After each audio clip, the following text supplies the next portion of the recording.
Hello everyone, so आज चाहिँ हामीहरूले चाहिँ VS कोड डाउनलोड गर्छौँ, राइट?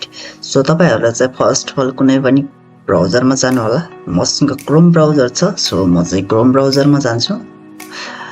क्रोम ब्राउजरमा गइसकेपछि तपाईहरुले चाहिँ VS कोड टाइप गर्नुपर्ने हुन्छ, राइट? VS कोड टाइप गर्ने बित्तिकै यस्तो इन्टरफेस आउँछ। यस्तो इन्टरफेस आइसकेपछि तपाईहरुले चाहिँ डाइरेक्ट ओपन गर्नु होला।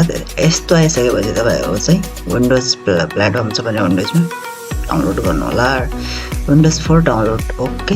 यति भइसकेपछि डाउनलोड हुन स्टार्ट भइहाल्छ। सो मैले चाहिँ अलरेडी डाउनलोड गरिसकेको छु, देख्न सक्नुहुन्छ। यसलाई चाहिँ मैले पज गरे,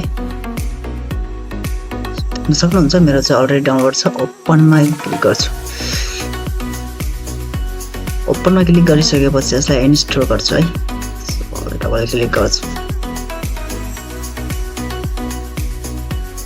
I accept the agreement, right?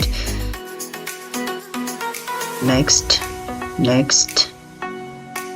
डेस्कटपमा आइकन देखाउने कि नदेखाउने, सो क्रिएटर देखाउने डेस्कटपमा राम्रो हुन्छ किनकि अब देखाउँछ भने अब तपाईहरुलाई नि सजिलो हुन्छ।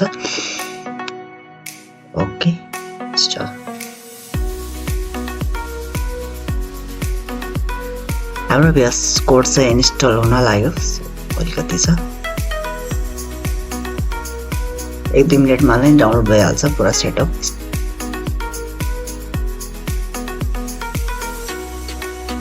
देख्न सक्नुहुन्छ मेरो चाहिँ VS कोड इन्स्टल भइसकेको छ। Finish okay.